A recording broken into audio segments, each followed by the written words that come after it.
During my lifetime, we allowed accountants to get involved with education. It happened in the 1980s in the UK with Thatcher, and it was a disaster because once accountants get involved with education, everything becomes a number, basically. Yeah. Like what number? Absolutes. Absolutes. Right. And that's what's happened. And my kids have had a number put to them since the age of 7. And it's just gone on and on and on. Number.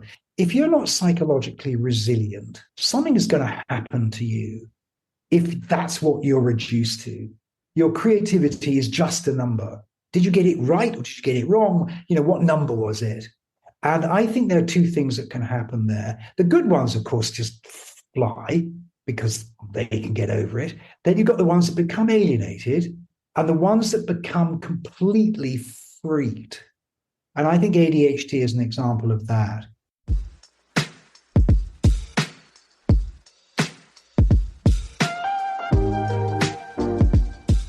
Hey, with the plethora of podcasts out there, I want to start by thanking you for choosing me. This pod is for the individual who is curious about moving through life differently. Each week, I interview expert guests who may change your perspective on your relationships, your finances, and your health. And if you change, the world will change too. All from tuning in. Enjoy the show.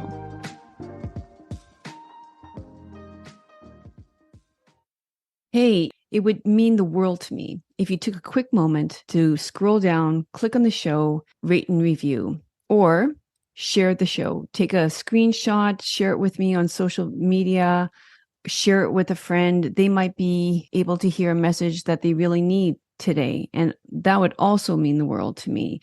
The funds to run this show come straight out of my pocket. There's no paid advertising. There's no sponsorship. There's no interruptions of any sort, except this one. So yeah, it would mean the world to me. So let me know if you're loving it. Welcome, wonderful audience, back to I Think I Can podcast. And today I'm delighted to have Dr. Richard Dixey with me. I'm going to allow Dr. Dixey to introduce himself. He's a PhD scientist, but we are going to talk about the practice of meditation and how this has influenced Richard's life and how it could potentially influence all of yours. So welcome, Richard. Thanks. Okay. So, Richard, I always like to begin by, first, why don't you just explain to our audience how you came about writing this wonderful book called 3 Minutes a Day, where you're trying to assist people into becoming, to practice the art of meditation and become more mindful. How did you get here? Well, I've had a bit of a interesting career. Mm-hmm. I was educated as a scientist, and I actually met meditation relatively young. I was 19 when I first met it. And I was very impressed with it then, but, 19-year-old running around, basically. And I then landed up running a research laboratory for a long time in London. And then made a few discoveries, started a biotech company, and became a chief executive of a biotech company for a long time as well. And at the end of that period, I married my wonderful wife, Wangmo, who is the daughter of a Tibetan lama, and decided to go and live in America to bring up my kids. And so was, always in the background of this sort of science and business thing was meditation.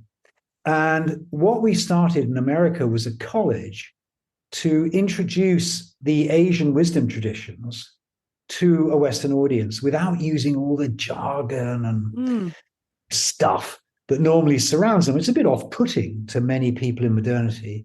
And I began teaching a meditation class, and it became increasingly clear to me that there were a lot of people who were rather off-put by the way meditation was being presented as something you had to do for a long period in rather a rigid way. And I thought, wow, perhaps we could, do this as well. We could reinterpret, not so much reinterpret, just present the core teachings of why meditate, what it's for, without the technical language, with little as possible, and do it in a way that people can always find time for. Mm-hmm. So rather than requiring people to sit for an hour or whatever, you can do it in short periods. And that's what started a class, which then developed into this book. And they would transcribe the classes and people asking questions and stuff.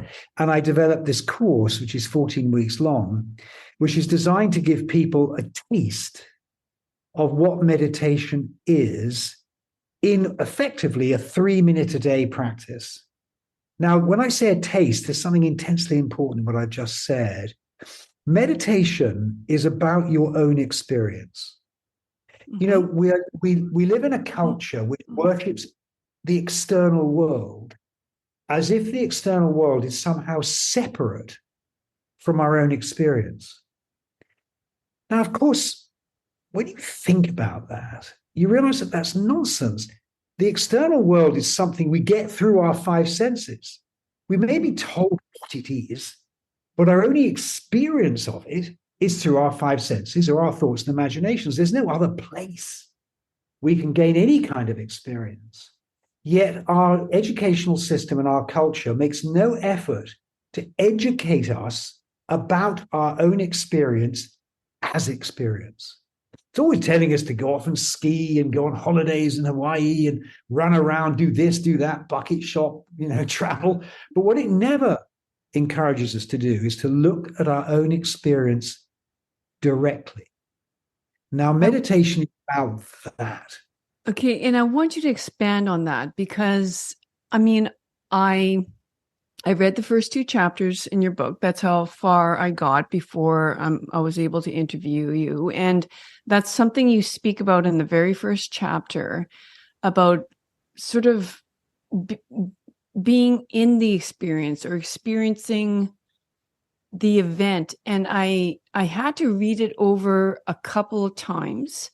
I wanted to go to that YouTube video that you spoke of, but I had to, the lightning one.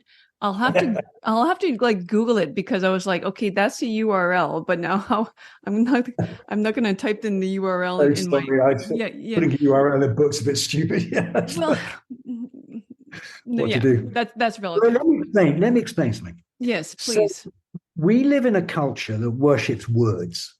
Mm-hmm. Well, we have words for everything. However, if I was to say to you, okay, give me the words for chocolate, and I was talking to someone who never tasted chocolate, mm-hmm. That's why I use taste. So, say, well, it's a bit sweet, it's sticky, it's brown, it's, melts in your mouth. Mm-hmm. You would have no idea what chocolate was, none, zero. The words do not capture the taste. For the taste, I need to give you a piece of chocolate. And then you go, oh, okay, that's chocolate. I've got it now. I know what chocolate is. Now I can use a word to designate that experience. Mm-hmm. Now, this is the thing. So meditation, because it's all about experience, has a lot of words which have to be experienced to have any meaning. I can't give you an object called meditation and say it's one of those. Mm-hmm. I have to give you an experience which you can then go, okay, it's that. Okay, I get it. Now, so what I do in this book of mine is introduce elements of experience which build up into a meditation practice. So you get to a meditation practice yourself, because ultimately the only person who's ever going to meditate is you. And there's no point in learning about meditation. Meditation is something you do yourself. So the whole idea of the book was to give people the taste. And what so happened is people hear a word like mindfulness. I think, oh, so I've got to be full of mind, or I've got to watch what I'm doing or something. They have all these ideas about what mindfulness might mean. But of course, without the taste of the beginning of the path to mindfulness, they never get there. And often people come up with very wrong ideas about how to meditate because they've read about it. And they think, oh, it's got to be like this, or it's got to be like that. I've got to do this, or I've got to do that. All of these got to do things are very unhelpful to develop an understanding of your own experience as experience. Now, you would have thought, honestly, that our own experience as experience would be as obvious to us as night from day, because after all, it's all we've got. But what we do as a habit is we see through our experience to an inference we call the world. So the world is, oh my gosh, that's interesting. The world is developed. That is so fascinating. I shouldn't do that to Zoom again. The world is developed from an inference that we have. And it's inference developed from our senses, but our sense inputs themselves are invisible to us. Mm-hmm. And because they're invisible to us, we tend not to pay any attention to them. Now, one of the things I'm fascinated by, for example, is optical illusions. Optical illusions are one of the few places you can go where you can see that the world that we think exists is not quite the way it appears. That there are illusions which you can easily demonstrate, which show you that the world that we see is a construct. It's being constructed by our sensory apparatus. And this isn't just true of our visual sense, our auditory sense, its stereo image, our body image. Why do teenagers knock things over all the time? Because their body image, which is a mental construct, is smaller than their actual body because they're growing. So as a result, they knock everything over. That's why teenagers are so clumsy, because they outgrow their body image. Until they stop growing, they're dangerous to be around because they don't know how big they are. This is a construct. Now, this construct is the whole of our experience. Mm-hmm. And unfortunately, were it just a construct like that, it wouldn't be very problematic. But it also has our likes, our dislikes, our beliefs, our worries, our anxieties, the people we fought last week we don't want to see again, our political affiliations, our religious affiliations. All these other things are mixed into this construct. And as a result, the world we think we see as real is actually conditioned, colored by a whole bunch of things about which we are basically unaware. And this is the cause for human suffering, bar none. This is it. If we could get to grips with the construct within which we live, we wouldn't be fighting with our next door neighbors. There wouldn't be wars at all, actually. No. The whole conflict culture, which is now so prevalent in the world, is because people are living in incompatible constructs. So the other guy must be wrong. There has to be a reason why the other guy is wrong. And this is all because of ignorance, fundamentally, about our circumstance. So meditation is a basic life skill. It should be taught in primary school along with reading and writing. Exactly. It's like that. But it's not taught at all. And now contemporary education is worldwide. And so we are seeing a rise of appalling proportions in very dangerous conflict and also in alienation as people find this meaninglessness of what am I doing? Why am I being dragged this way and that? What's happening to my life? What's life for? All these deep questions are all a consequence of a fundamental ignorance of our circumstance. And that's what meditation addresses. Okay, so if I'm correct, then you're using, I think, in order for us to gain that mental construct of our current experience and realizing that it's simply our way of perceiving our world in the moment, you are incorporating the five senses, it appears to me, by just let me just clarify, please. We don't perceive the world. We construct it. We don't perceive the world. This whole language that we have. Through our perception, though. No, but this is where you've got to be so careful. This word perception. Okay. let's just look at a pair, a very interesting pair: cognition, recognition. Now, there's a difference between cognition and recognition. In recognition, you know what you're looking at. So you cognize, you recognize. You say, oh, I know who that is. Now, you can actually separate cognition from recognition. You can do so with simple physiology, actually.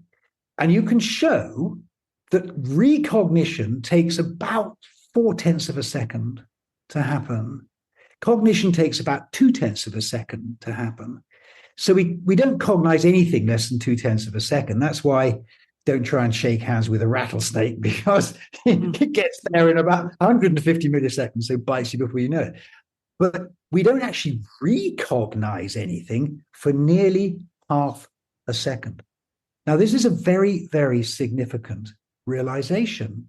When you look around the room you're in, every object you see, you can name. It's a whole bunch of things that you know. That means you're in a recognitive construct. True. We call it the world. And we always think it's like a camera. We're just seeing things as they are. Mm-hmm. We're not.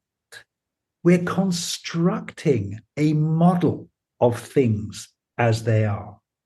And that's where we get tripped up, because we don't realize it, because we live in this model, and they're actually very subtle and amazing delay mechanisms built into our cognitive apparatus. So, for example, we intend to move after we start moving. So when this was originally discovered, it was thought that we didn't have free will, because apparently we move before we intend to move. But that's just to make up for the lag. Otherwise, we'd always be behind everything we were doing. We'd land up trying to pick something up. You'd be half a second behind it. So we have a very subtle timing mechanism, and I actually refer to quite a lot of this in this book. We have a timing mechanism that delays our awareness so that we seem to be in the here and now, when we're actually not. We're about half a second behind the here and now.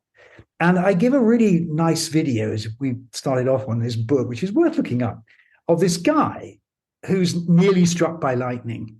Now, there were quite a few videos of people being struck by lightning and they get hit by lightning and fall down dead. That's that.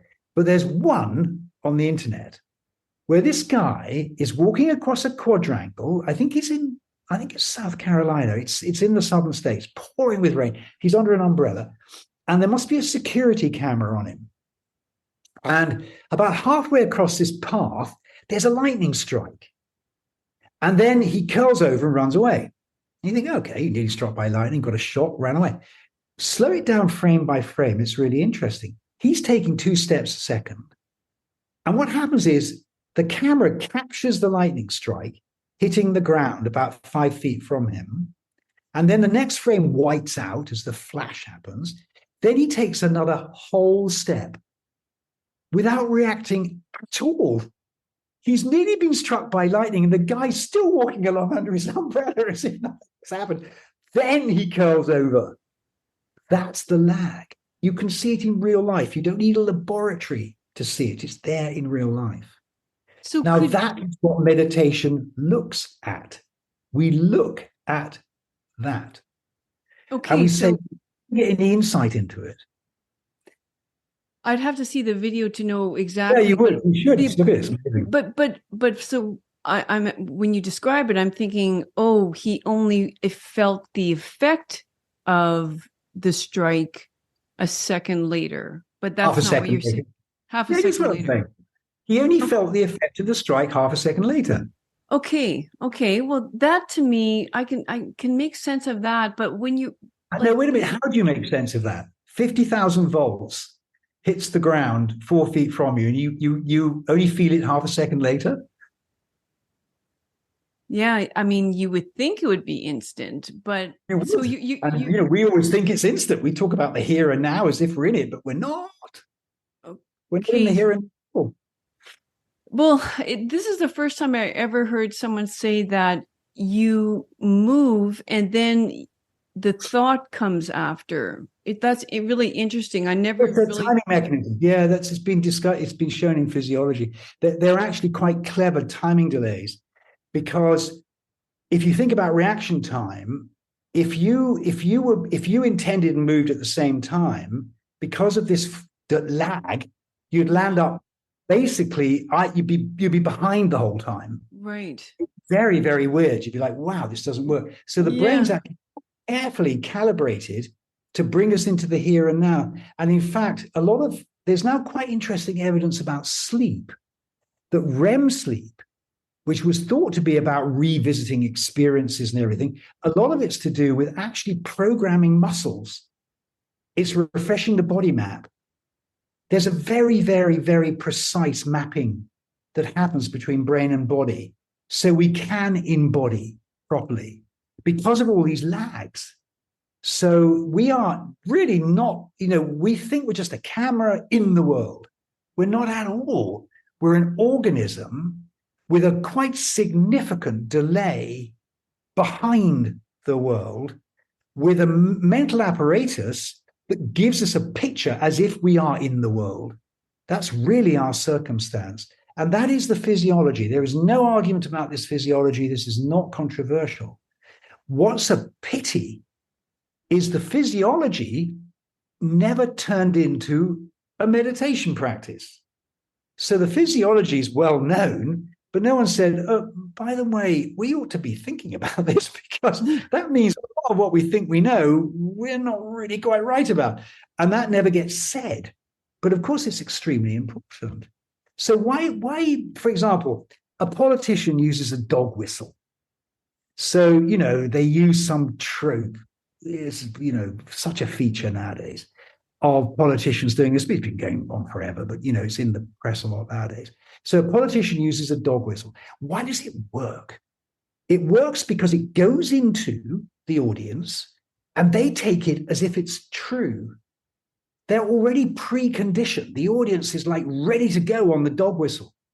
So the moment this trope is used, they're on board. This is how tribalism happens.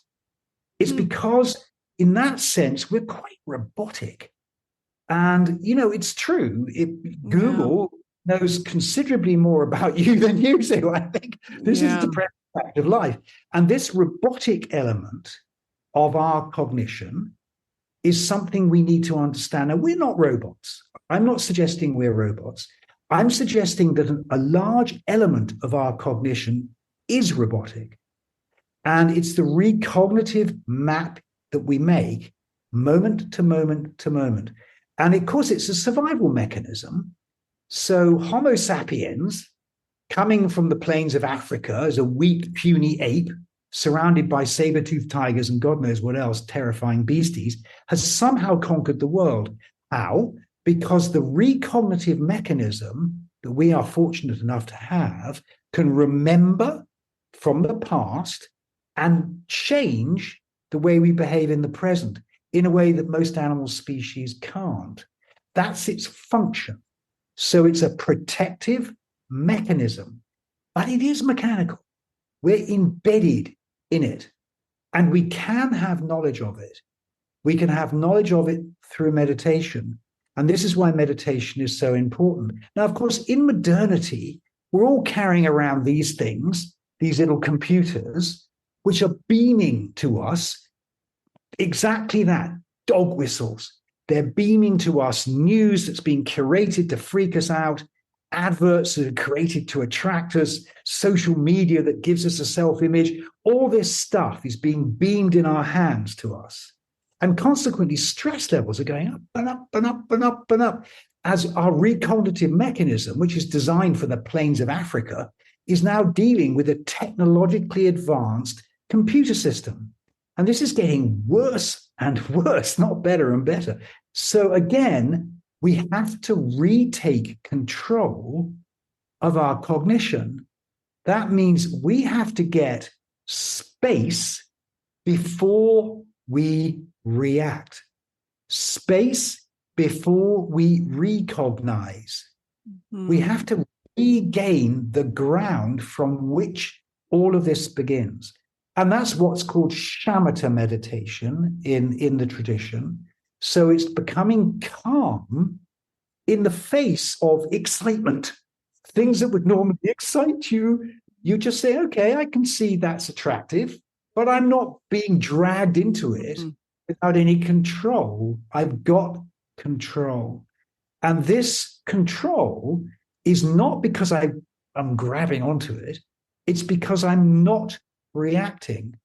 I brought my attention back to a point prior to recognition. I've got the ground of my being.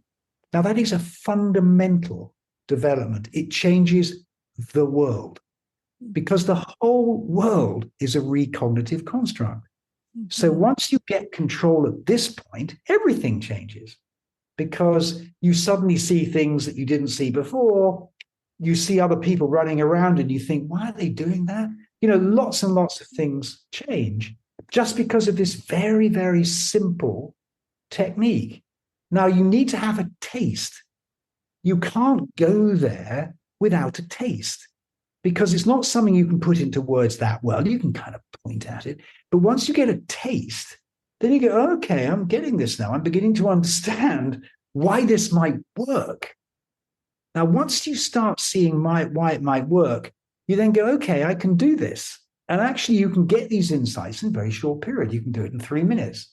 And you can get the little insights you need to drip, drip, drip, a change in how you're going to live your life.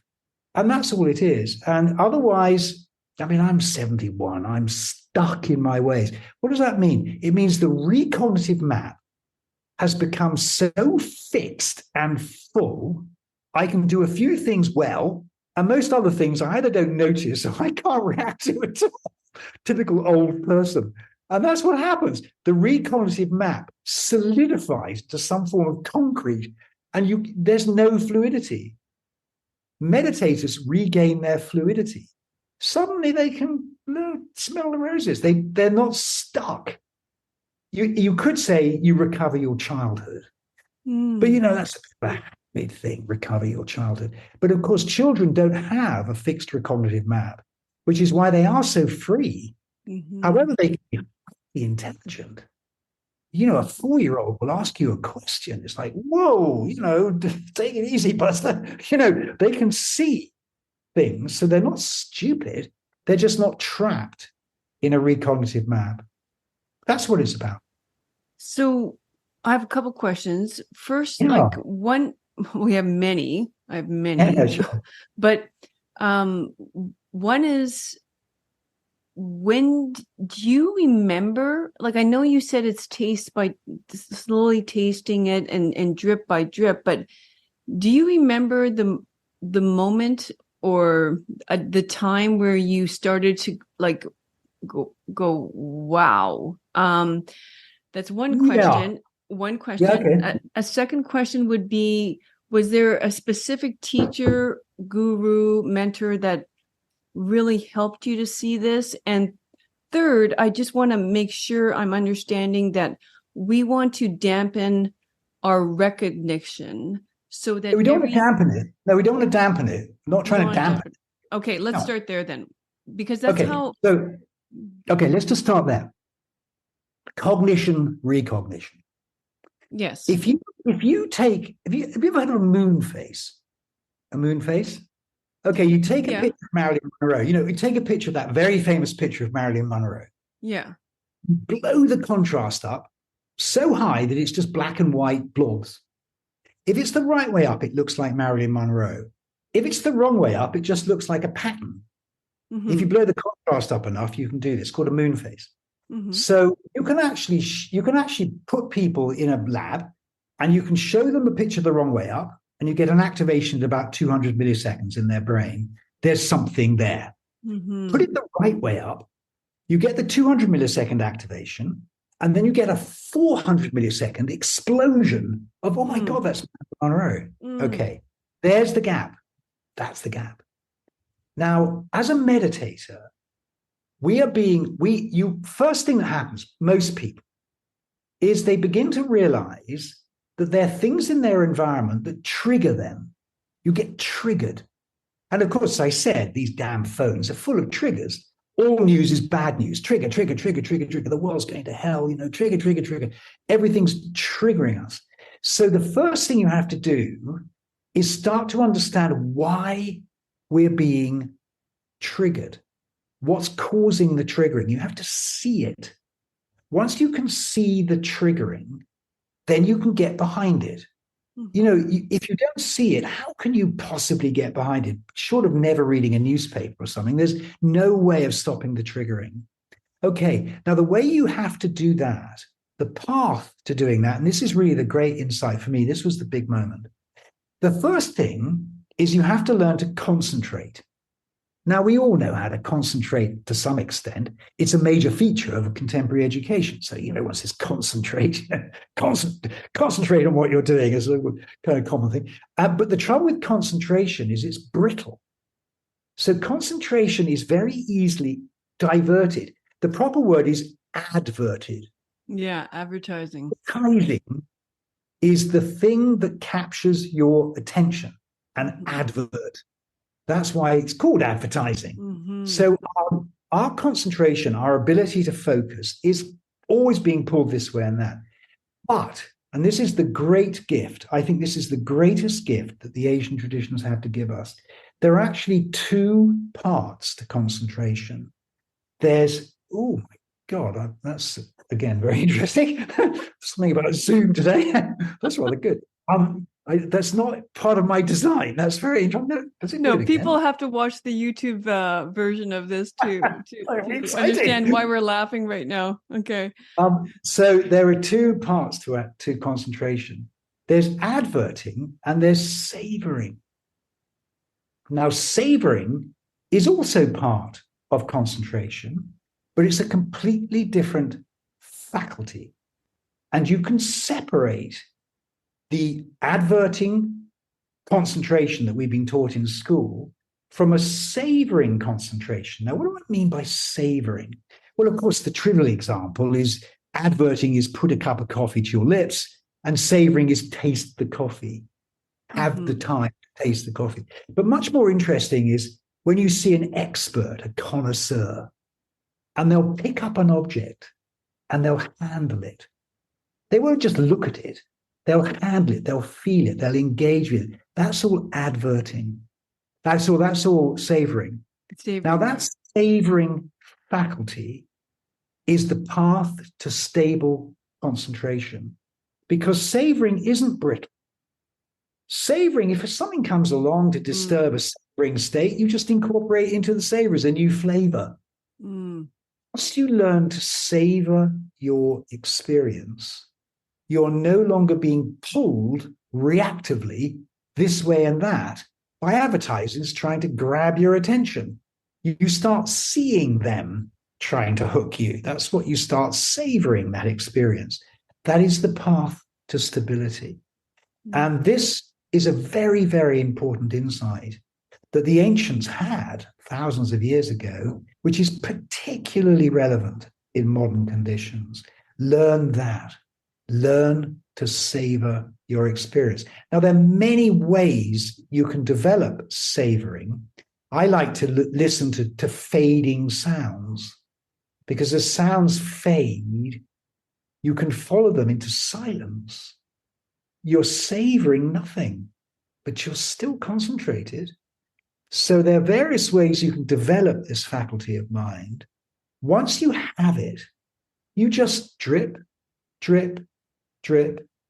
And after a while, you find yourself savoring the sunrise in the morning, savoring the food you're eating rather than gulping it down. Suddenly life slows down. Now, you're not making it slow down. It does slow down. And of course, on the back of that, one can develop a calm place from which recognition and cognition become separable. We start experiencing what we really experience, which is our sense inputs, rather than the map we make from them, which is the world. Now, this to say the world doesn't exist. I'm not in any way suggesting it doesn't exist. It's just that the world we make is not the world we receive. If we start having knowledge of the world we receive, we become kinder, we become more tolerant, we become more easygoing, we're much less reactive, we're far more flexible. All kinds of benefits just come out of that simple thing for the obvious reason that we're not being pulled this way and that way and being dragged around the whole time by our perception. And this is really the key, as I say, to why the Asian meditation traditions are so valuable. Now, you also asked me, how did I come to it? Just say this last bit. Yeah. So most of the terms I use in this book come from the Southeast Asian Pali tradition, which is one of the two great traditions of meditation that still exist. But the 3-minute approach and some of the really incisive insights actually come from the Tibetan tradition, because I have the great privilege to be involved with both. And these are the two great remaining meditation traditions. There's Zen too. I haven't really studied Zen that much. So it's really Tibetan and Pali. But it's not really that these aren't canonical in the sense I'm not suggesting go off and study Pali or something. It's more to get the taste. Once you can, which is adverting concentration, from vikara, which is savoring concentration, and those are two Pali terms. Once you can do that and do it in a 3-minute a day practice, you're well on the way to being a meditator, and you're going to know something that 99.99% of humanity doesn't know. And it's like right in front of our noses, and we don't know it. And yeah, I'm very excited for that. You know, it's interesting. Okay, so the first chapter, you have us practice this by looking at a candle flame. And sorry? That's adverting. I just said, okay, let's start here. Let's look at the candle. Yeah. No. And I found that quite easy. And then this morning was chapter 2, where you were speaking exactly what you mentioned right now. It's more of the savoring, but it's and then the ringing of the bell. So it's interesting that when you start just introducing me to, looking at a flame of a candle, like I drink, I like to think I'm practicing meditation, but I often also love my cup of coffee in the morning, my espresso. So that's always by my table in the morning. And it was interesting because just with you mentioning, thinking or looking at the candle, I started just by chance, holding the cup of coffee. And it was so interesting because I thought, you know what, I'm going to practice this with my cup of coffee. I'm going to sip my coffee, and I put a timer on for 3 minutes, and taste the coffee, smell the coffee, feel the warmth of the coffee in my hands. And, the 3 minutes went by very easily without me being distracted by anything else. And I also equally loved looking at the candle flame, because now when I was looking at the candle flame, I was noticing so much about this candle flame that kept me captivated easily for 3 minutes. And then moving on to the bell, though, it was quite interesting because I realized that was much more challenging to me. And what made this even kind of more interesting is, well, are you familiar with Gretchen Rubin, New York author? She wrote about the Happiness Project. Okay. Yeah, she's very well known, and she created a quiz. It's called the 4 Tendencies. But then recently she created another quiz that I just stumbled upon a couple of days ago called, well, it's defining what your strongest sense is and what you might, what your weakest sense is.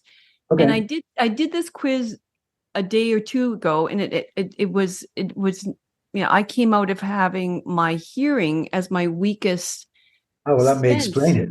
Yeah. Exactly. And I thought, well, isn't that interesting? And like one of the ways she questions this is something like, do you prefer attending um, you know, a symphony blah blah blah whatever, or would you prefer to go for a hike in the woods? And I would always be hike in the woods. Like I love my movement, I love visual, and I never was brought up with music in the house, and I thought is that ever interesting, that. And so I'm going to have to really practice the chime of the bell one, because, or what do you think about that? Like, should we Well, no, omit? actually, well, funnily enough, in the Q&A for chapter 2, there's Yes. someone who got into the taste of chocolate. Yes. And Yes. I said, could I eat chocolate? I said, yeah, sure, you can. If you want to eat chocolate, drink coffee. That's exactly the same thing. The Yeah. only sound that's very interesting is sound makes meaning. Mm. A good example is you watch the TV, you get sucked into the story. It's a very interesting phenomenon. Yeah. You're sitting there and then suddenly you kind of disappear, the time disappears and you're in the story. If you turn the sound down, it's just a bunch of images. If you turn the picture off with the sound on, you still get the story. Mm-hmm. Story's in the sound. It's not in the images. Mm-hmm. Radio, in some respects, better at telling a story than TV. Mm-hmm. So the sound is where meaning comes from. So sound is intensely interesting. And indeed, through the book, I do a few more sound exercises, because sound is one of the major ways we make the world. We don't realize it, but there's this little voice narrating to us what the world the whole time. And you see people mumbling to themselves the whole time. We're talking to ourselves, making the world. And so this little voice is very interesting. It's a storyteller. Actually, we're embedded in a story of our life in a world. We're a heroic center of this narrative of how I'm getting on with my day, how I got on with last year, how I got on, where I am now, all the rest of it. Everybody has a personal story. Now, that's a construct. Again, it's a completely narrated construct. It's how we make sense of our lives. But we must recognize that that's a construct. And we need to also recognize that that story is in very large percent accidental. That's to say, where we were born is accidental. How rich our parents were, it's accidental. The country we're in is accidental.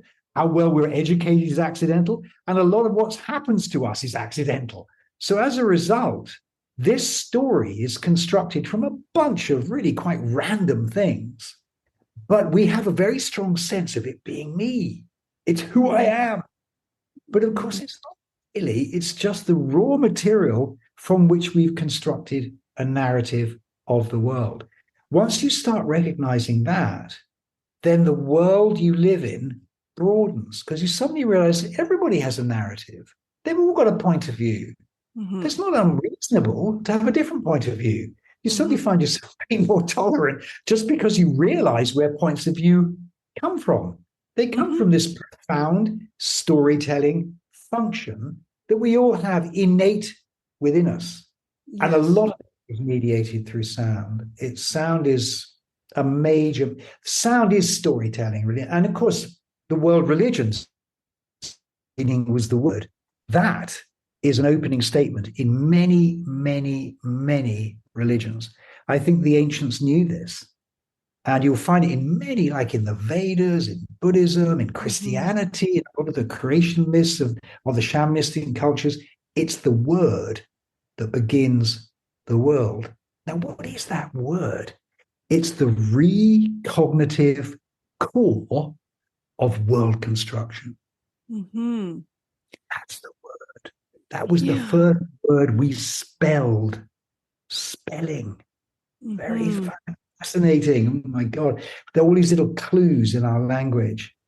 Casting a magic spell, spelling a word. And if you don't have a word, does it exist? Really? Well, this is where you get into something very interesting. it does exist, but all experience is actually beyond words. So when you, as I go back to the taste of chocolate, if you have a novel experience, it cannot be described.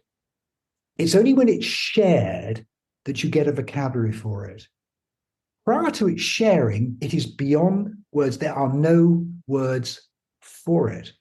So in this culture of ours that's so obsessed with words and the use of words and now robotic word construction and everything, we're missing something very important. Actuality is beyond words. So if you go out into your backyard and just look at the grass or the plants, really look, you'll realize the complexity and the interactivity of what's in front of you is completely beyond our language. We just say, oh, it's a plant. Oh, it's a lawn. We designate with our language, but we don't capture what things actually are. What things actually are is totally larger than any word could ever capture, of course. And this, again, is so obvious, but somehow we forget it. So we end up living in this little box of things we know. Oh, I know what that is. You know, I got a great photograph of this woman sitting on the beach. She's got two kids, and the kids are playing on the beach, and she's reading her iPad. And you think, wow, that's it. They're on the beach. We're on an iPad. We're in a word construction. And this is what education does. It gives us this massive lexicon. We're told to define everything, refine those definitions endlessly, and eventually move into a box of words. And not surprising, kids go into school full of life, center of the world, you know, little bundles of joy, and come out of school disillusioned teenagers with no interest in anything. You know, it's wow, true. what have we done? Completely lost. Yeah. We've completely shoved them into a word machine. It's so and true. given them all these words. And so there's nothing wrong with words. It's very useful to be able to designate something with a word, but never forget the finger that points at the moon is not the moon. You know, you can say, my finger is pointing up there, and that's the moon. But most people look at your finger and you say, no, I forget the finger. You know, I can't, I got to not use my finger. That's the problem. How do you get people to look beyond words? Now, many people say, I can't know anything without words. I have to have words to know anything. Not true. In fact, moment to moment to moment, we're experiencing something beyond words. We just cover it over the whole time. Our cognition is preverbal. We then click cognition, covering it over. So that's the prison, the trap we all feel so strongly. We feel like there's something taking away our freedom and all that. All that stress and worry is coming precisely because we're living in a box of words, and we kind of intuit it, but we don't really understand why it's happening. And again, the only way you're ever going to address it is to start seeing your own experience as experience. And once you see your own experience as experience, the word prison begins to loosen, and you start having experiences in and of themselves rather than merely naming them. Like, you know, how many times have we sat and watched a sunset and gone, wow, that's a beautiful sunset. I don't want to say that. I just want to be here. But somehow I've got this thing that says, there was a beautiful sunset. Why didn't you shut up? You know, I don't want your description. Right. I want to be there with the sunset. But we're so unused to having experience without words. It's almost impossible to get beyond them. Yeah, no, it's so true what you said. And it's interesting because I always felt like in terms of my own creativity, I express the best way through words. Like I love the art. Like I haven't written a book yet, but I intend to. But as you speak, it sounds like one of the most limiting ways of us expressing you know, our journey, our wisdom. Oh, no, not true at all. No, I wouldn't agree with that. Okay. use of words is beyond words. So Repeat that. your choice of words is beyond words. So poets, for example, take words as their raw material. They don't care if the grammar's right. So my daughter was a wonderful writer. She won prizes and did God knows what. She went to a very high-scoring high school, and they taught her how to write. It has totally wrecked her creativity. Oh my gosh. It completely destroyed it. I hope it'll come back later in her life. But her ability just to be imaginative with words was educated out of her. Oh my God. By an attempt to train. And this is really what happens so often. Now, of course, it doesn't have to happen. A good educator would avoid that. But so often now, with our numbers-based it's so scoring system and everything else, we're pushing people into narrow boxes, and they're losing their creativity, which is just the ability to choose freely between the smorgasbord of words we have available. That's beyond words. Anybody who tells you there are rules for that aren't creative. Yeah. Well, exactly. And some people it's drawing. Some people it's art. It's the visual. Some people it's music. I mean, that's art, right? All of it is art. I use this metaphor a lot. So as a musician, you have to learn your instrument. That's like words, scales. True. Once you perform, you have to forget your instrument. Yeah. To the music. Yeah. You're no longer playing. I mean, one of the most wonderful pieces of music is Bach's Goldberg variations by Glenn Gould, famous pianist. So he's playing this thing. You probably know, I'm not sure, maybe it's the classical music. But I love it. He's humming as he's doing it. And you can hear him. He obviously completely forgot he was being recorded. He's just humming along as he's playing his piano. And you think, wow, he's totally forgotten what he's doing. He's just totally in it. And that to me, and that's why we love to see it. We love to see that. Same with sports. Sportsmen, they go beyond themselves into some extraordinary state of intuition where they're just completely in it. We love to watch it. Well, that's the flow, right? That's the definition of being in the flow. It's all about the flow. Yeah. This is all about the flow. The only thing is, meditation is learning to be a craftsman of your own perception. So rather than a game or a musical instrument or, a pastel colored thing or a novel, your own perception is what you learn to be a craftsman of. That's it. You're in the flow in yourself. I tell a story in this book because I traveled to India, as I mentioned to you before we started, when I was 19, and at that stage, I actually hitchhiked to India. It's not something you can do anymore. And at that stage, Afghanistan wasn't invaded by the Russians; it was still intact, and the southern city of Kandahar was one of the most magical things I've ever seen totally destroyed now. It was all mud hut, sort of 1-story, 2-story mud hut. And then in the middle was a blue mosque with a blue dome. It was straight out of 1001 Nights. It was like completely out of a Disney cartoon. And I was staying in a hotel. There were 1 or 2 taller hotels on the edge of the one road that ran along the edge of this city because you couldn't go into it because it's all just pathways. And on the edge of it. And so I was on about the 4th floor looking over the mud hut buildings at the dome, which was about half a mile away. And the sun was going down, and because the road was behind me, I was just listening to this town and doors were closing, dogs were barking. This guy picks up a flute and he starts playing the flute. And he literally played the flute to this town, and he would play a refrain, and then a donkey would neigh or a dog would bark, and then he would play another refrain, and then something else would happen. It was like, wow, what is this? It's like another reality. what was happening was this person was in the flow. Mm-hmm.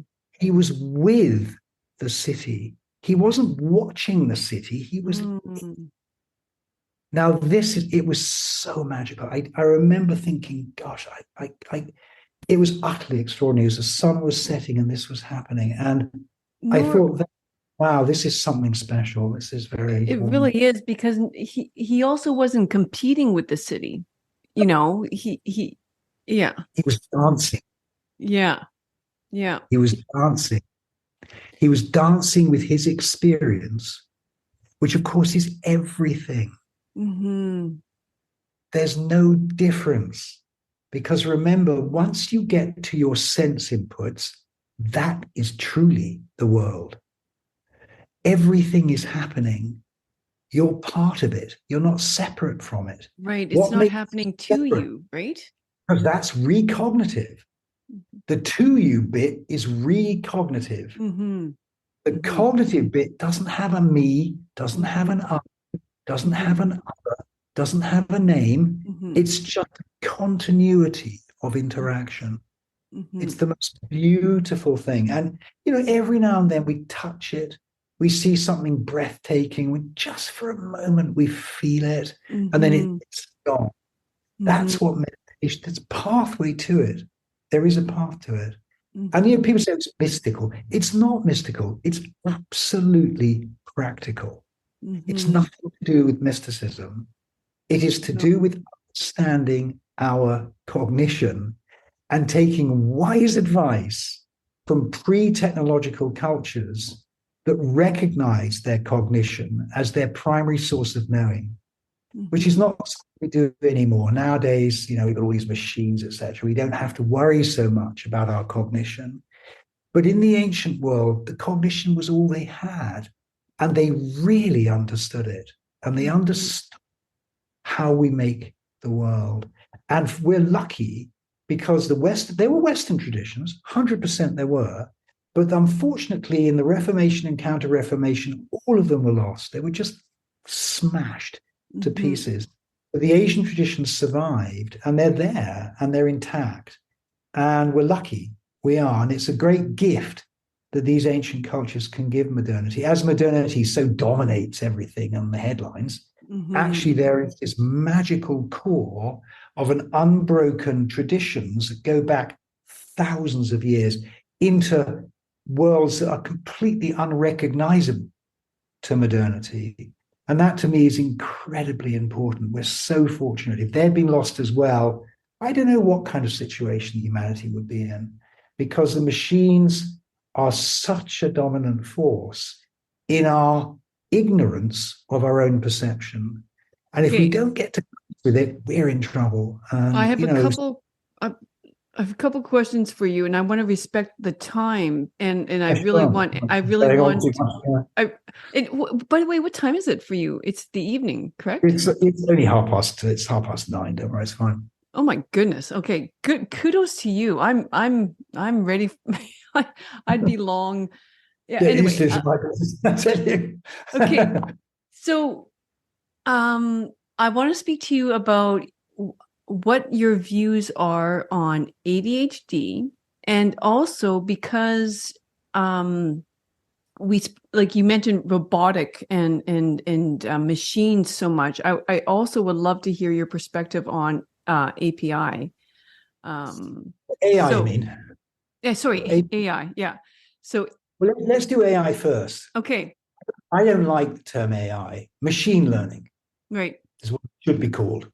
AI was just a to get funding back by some guy called Marvin Minsky back in the 70s.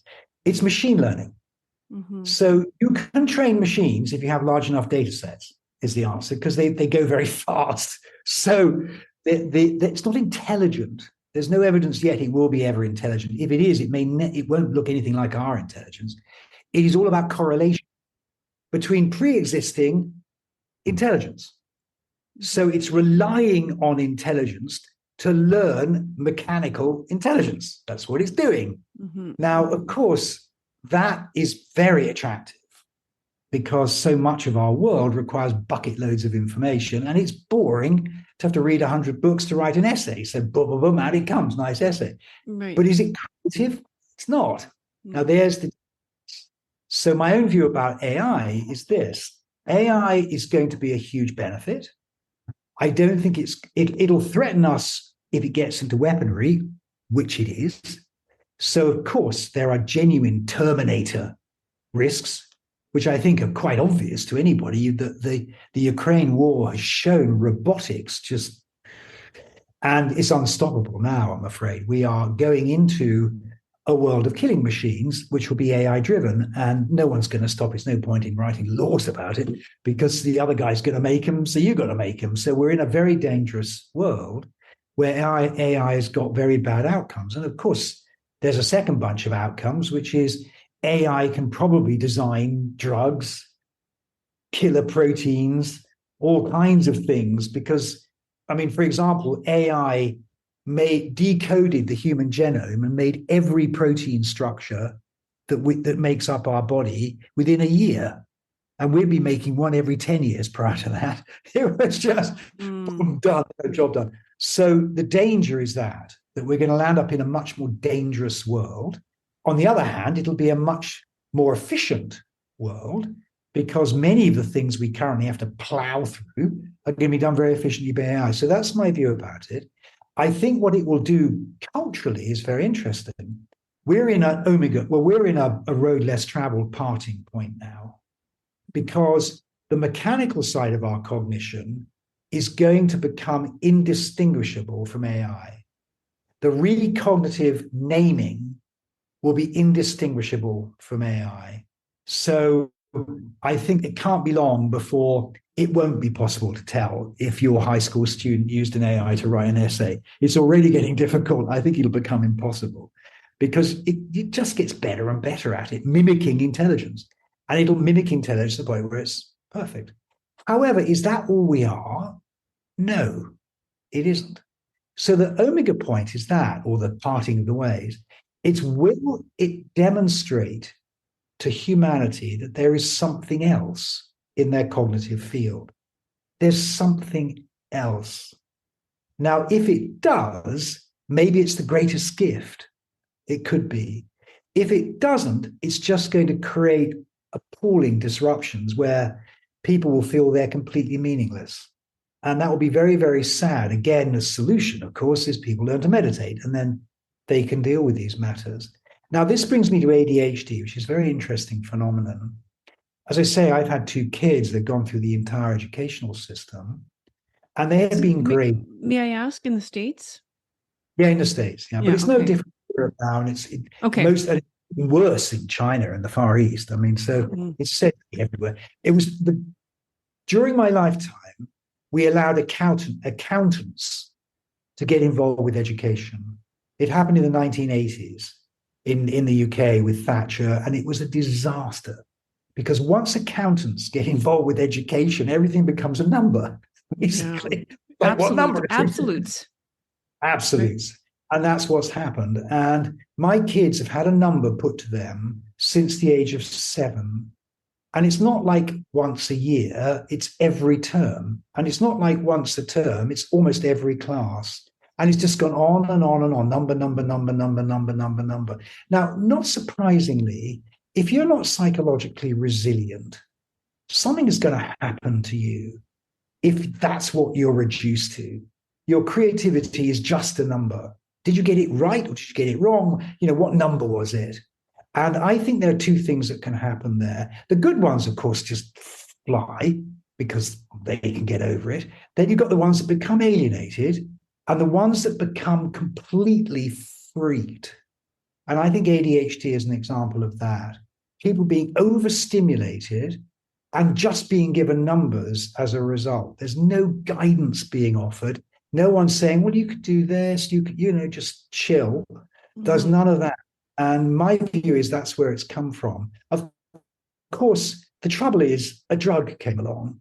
And whenever there's a drug, there has to be a disease because that's how the drug company makes its money, right? Yeah, exactly. And the Ritalin made Shire Pharmaceuticals from the UK very, very, very rich. Pushing, your kid's got ADHD because he's biting his nails. which is literally how it was being prescribed, it is actually very interesting. It helps you concentrate. So it's one of these recreational drugs that students use. They get ADHD, or use it to stay up all night and cram for exams. Yeah. We're very widespread. I mean, it's like everywhere in America. I'm sure it's the same in Europe. Well, yeah, it is. And so you have to worry what this stuff is doing in the medium to long term. But much more damaging, I think, is what we're doing to our own kids. So, when I said to my kids, well, what are you interested in? The answer was, whatever will give me a good grade. Yeah. What else did we taught them? I mean, it's like, are you surprised? Well, I was a little shocked. But now I look at it, I go, well, of course, what do you expect? That's all they're told. Get a good grade, you'll get into a good university. Get a good grade, you'll get a good job. Like, it never stops. No. And this is appalling. And it's the degrading of our culture and the downgrading of the things that give meaning, like the humanities, and the upgrading of STEM. And now, of course, AI is going to come along and you won't need STEM because all the robots are going to do it. Mm-hmm. So, I don't know, we're really in quite a difficult situation. And again, it's one of the reasons that motivated me to say, guys, we got to meditate. We have to get control of our common sense. Mm-hmm. Our common sense is vastly underestimated by modernity. Vastly. Indeed, the ancients knew a lot. And they didn't do it from technology. They used their common sense.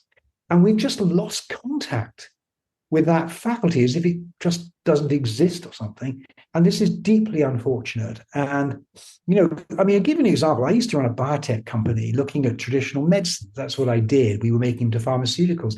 And I discovered to my utter amazement that in the 2nd century in India, they had a treatment for Parkinson's disease, tremor, which was a ground seed of Mucuna puriens that contains 2% L-DOPA. So they not only diagnosed Parkinson's disease 1,600 years before Dr. Parkinson, but they treated it with our current best medicine. And this was in the 2nd century. And you think, did they do clinical trials? No. Did they do physiology? No. Did they have any systematic medical system? No. Where did it come from? It came from common sense. Oh my God. Which means there's some huge discovery. And it's the guy playing the flute to Kandahar. That's what it is. We have a relationship to reality. And all we have to do is reclaim it. And all kinds of things become possible. If we don't, we're moving into this machine world that isn't human. And signs are everywhere. That's it. So I want to get clear on ADHD, though, because I have a bit of a problem, not only with the medications that are being dished out very easily. And I'm very aware that you can walk into your general practitioner's office here in Canada. You can say that, I feel like I have a little bit of, ADHD, and they will literally give you a quiz of about 12 questions. If you get 9 or above, that means that, yes, you have ADHD tendencies, and they're right away ready to write you a prescription. And I feel this incredibly alarming. But because, are you now neurodivergent, or are you just creative? Are you just like a human being that doesn't follow like a standard, like numerical, absolute, what you should be as a student? We got to put this into a bigger context. The bigger context is this: they're putting numbers to medical diagnoses as well. Yeah. It's accountants. Yeah. So biggest disaster of modern healthcare is OxyContin. Why? Because they put a number scale to pain. Mm-hmm. And they said, how much does it hurt? 1 to 10. Well, of course, it's got to be more than 5, or why am I here? Maybe it's 7, mm-hmm. What a stupid question to ask Yeah. someone. Give me a number of 1 to 10. Then I've got an opioid to give you. They've killed thousands and thousands and thousands of people with this disgusting disgrace of doing this. And of course, ADHD is the same story. Give me a number. Yeah. Now, the answer is, in the old days, your doctor looked at you as a human being and he said, you don't need medicine. We just need to talk for a bit. That used to happen a lot. My dad was, and that's what they did. They used to talk to their patients. Nowadays, it's like 15 seconds, give me a number one. Here's one of these. That's what's actually happening. Now, it's actually not different from the educational system. It's all part of the same problem, which is we're dehumanizing ourselves into numbers. We're in a crazy situation where efficiency rules everything. Somehow efficiency is an end in itself in some strange way that really only works if you own one of these companies and you want to sell a lot of stuff. But otherwise, it doesn't really work. And so there, to me, is where you have it. Numbers in the educational system freaking people out, numbers in the doctor's office, which means that, you can get this stuff very easily. And this is happening right across the medical spectrum. Now, of course, there are wonderful new drugs coming out as well. Please don't think I'm suggesting that modern medicine. Yeah. Nonetheless, there is a lot of worry that one must have about the way the culture is going. And this is all, it's all part and parcel of the same difficulty. And it's because meaning no longer has any value. Now people are saying there's no such thing as truth. You don't know what to read in the papers. Politicians all lie. All this is all very nice postmodern nonsense.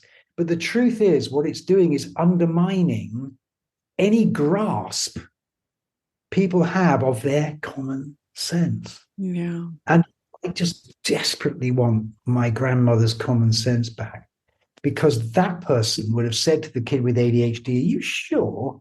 And probably after a few minutes, look, if we can just come for a walk with me, it would have been different. And we've just lost that. And of course, I sound like an old fart complaining about the world. But objectively, when you look at the stats, it's there. And, to me, this is not a symptom. It's a feature. It's a feature of putting numbers to everything. And I think it's very dangerous. So as far as my kids go, yes, we've got them back. It's okay. They're not going to go off the rails or something. But the fact is, I worry when I look at the generality of school kids. You think, Jesus, what can they think about the future? What world do they think they're going into? What jobs are they going to have? That's absolutely. I know. And to me, the only thing you can do is say, guys, you need to get in contact with who you actually are. Then you'll navigate good times and bad times better. You'll navigate the good times better. You'll navigate the bad times better. You'll just be better at living. And, being better at living surely is what education should be about. It should be about that. Not about getting a high score in some STEM test. That's a nonsense. And, there we are. That's back to the same old story. Yeah, no, that's a wonderful, I think, way to end. And wow, not exactly a cheery conversation, but, a real conversation. And that's what I love. That's what I love to have. Well, I tell you, 3 minutes a day. Yeah, 100%. One cup of coffee. Anybody who says if they haven't got the money to buy an $18 book, write to me and honestly tell me that. Yeah. And otherwise, don't tell me you don't have the time, because 3 minutes a day. Yes. Come on. My God, 100%. Hey, and when this episode will probably be aired before Christmas. It's a great Christmas gift. It's a great gift to anybody, no matter what their ages are as well. I mean, this book can be read by, a 12-year-old easily and start implementing. And actually, they'd probably love it. Wonderful. Is this the only book you've written? No, actually, if you go to my website, richarddixey.com, you'll see I've written it. The other books are a bit bigger and more technical. This is the first attempt I've made at writing something like this. Wonderful. Well, thank you so much for doing it. And it just takes any sort of, fear away of the practice of meditation. Even, it's sort of like you said, it's made to be some elusive, you'll never get there sort of thing. But anybody suffering with anxiety, anyone suffering and really from any sort of, depression. It's all about truly experiencing your life in a way that you possibly never had experienced before. Exactly. Take the mysticism out of meditation. Very good. Exactly. So thank you so much for contributing this book. My pleasure. I look forward to the ripple effects that it will have on people. And I'll keep in contact with you because I can't, I almost want to and it's too bad I have a client after this, because otherwise I'd be like, I'm just going to go read this more. I'm just do we really have to do it week by week? I know you should, because you need the experience. Yes. One to go to the next one. So you do have to do it week by week. Yes. There's actually an app on your phone you can download that gives you the exercises. Oh, right. Yeah, it's a free app. No, you can download the app, and then the app's on your phone, and then the app won't release the next week's exercise until you've done it 7 times. It won't let you go to the next one. The same reason, because I want you to have the taste of coffee. If you never just read about coffee, then you go and read about chocolate, you've not learned either coffee or chocolate. So you need to have taste, and then you're ready for the next chapter. Beautiful. Brilliant. Thank you so much. My pleasure. Nice to talk to you. You as well. Okay. Bye-bye. Bye. Thanks once again for joining me on another great episode of I Think I Can podcast. If you liked it, please subscribe below so you don't miss out on any future episodes. And until next week, treat each day like it was your last, because each new day is a privilege that we shan't take for granted. Cheers and have a great week. Bye-bye.